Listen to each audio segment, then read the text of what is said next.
मेरे लिए अत्यंत आनंद और खुशी की पल है, क्योंकि मैं एक ऐसे पवित्र काम में हिस्सेदार हुआ हूं जिसका गौरव आने वाली सदियों तक हम महसूस करेंगे।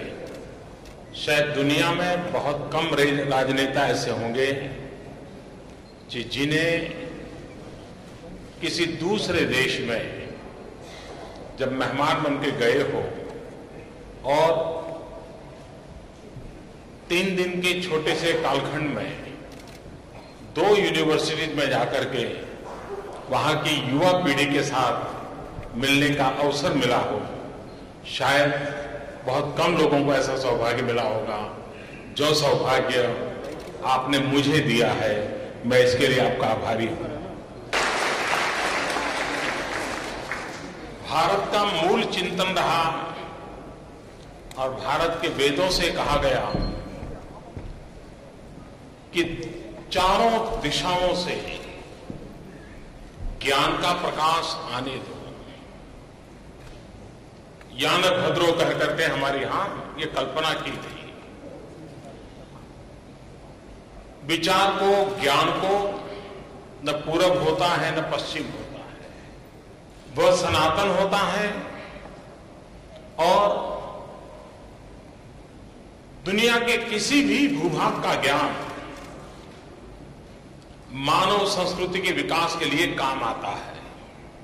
अभी चाइना के 2 विद्यार्थियों ने भारत के पुरातन शास्त्रों में से अलग अलग श्लोकों का उल्लेख किया और उन्होंने कहा, यानी भारत के मूल चिंतन को जिस प्रकार से उन्होंने प्रकट किया, नैनम छेदन्ति शस्त्राणि नैनम दहति पावकः, यानी उन्होंने इस प्रकार से बात को रखा जो मैं समझता हूं कि दुनिया के लोगों के लिए भी वो एक ज्ञान का भंडार है।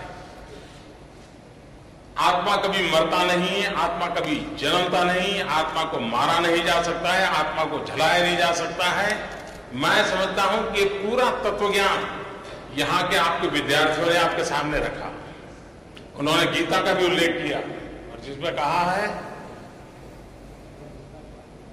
मां फलेषु कदाचिन, यानी कर्म करते रहो लेकिन फल की अपेक्षा की दिया एक समर्पित भाव से काम करते रहो। महात्मा गांधी का अध्ययन या भारत का अध्ययन हमारा चीन और भारत का सांस्कृतिक विरासत का अगर पुराना इतिहास देखें तो दोनों देश ज्ञान पिपासु थे। ज्ञान पाने के लिए साहस करते थे, कष्ट उठाते थे। 1400 साल पहले वियन संघ भारत पहुंचे होंगे और भारत के विद्वत लोग चीन पहुंचे होंगे सिर्फ और सिर्फ ज्ञान के लिए, संस्कृति को जानने के लिए, परंपराओं को जानने के लिए। कितना साहस किया जाता था। आर्थिक व्यापार के लिए दरवाजे खोलना सरल होता है, टूरिज्म के लिए यात्रियों को निमंत्रित करना दुनिया के देशों के से सरल होता है, लेकिन ज्ञान के लिए दरवाजा खोलना, उसके लिए भीतर एक बहुत बड़ी ताकत लगती है। अगर भीतर बड़ी ताकत नहीं होती है तो दूसरे विचारों का डर लगता है, कहीं वो आकर के हमें खा तो नहीं जाएंगे, हमारे पर सवार तो नहीं हो जाएंगे। अपने आप में जब ताकत होती है तब व्यक्ति और विचारों को सुनने समझने का इच्छा करता है।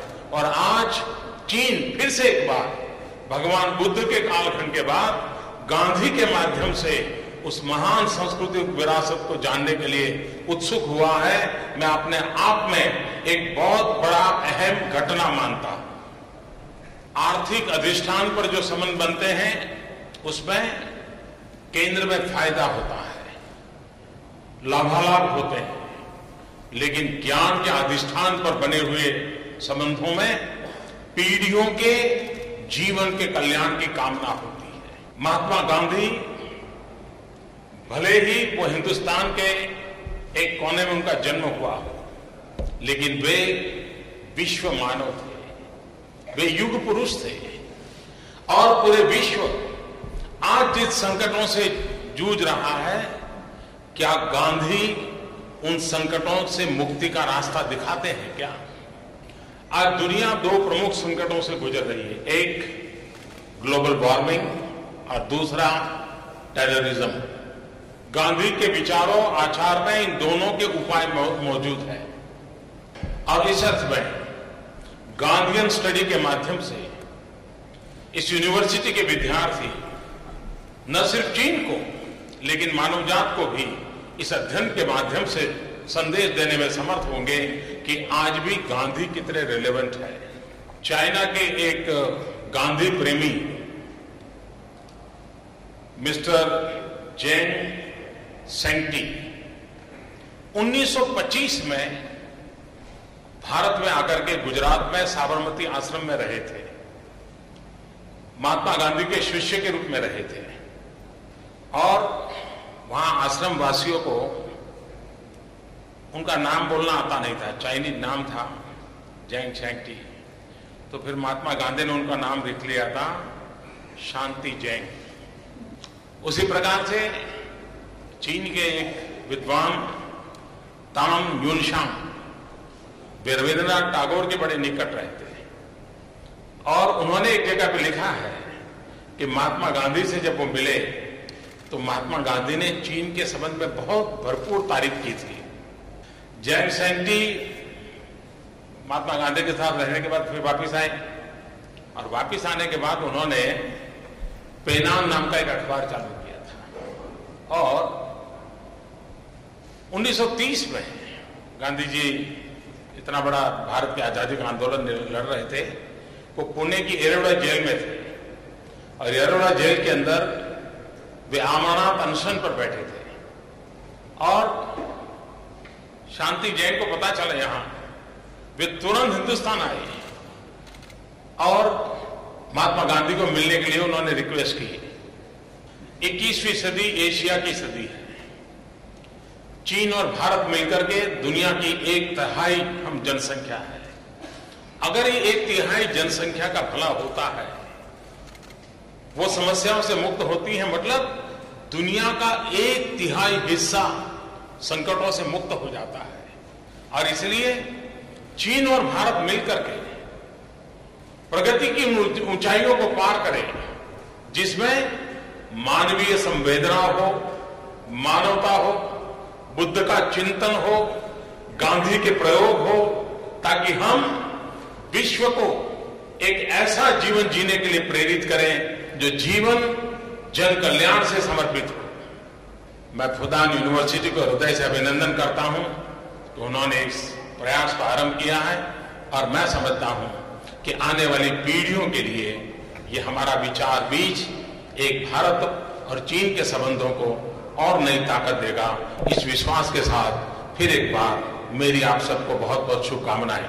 एवं उक्त्वा ऋषिकेशं गुजाकेश्याः परं तप नायोस्य इति गोविन्दम् उक्त्वा तुष्टिं बभूवः।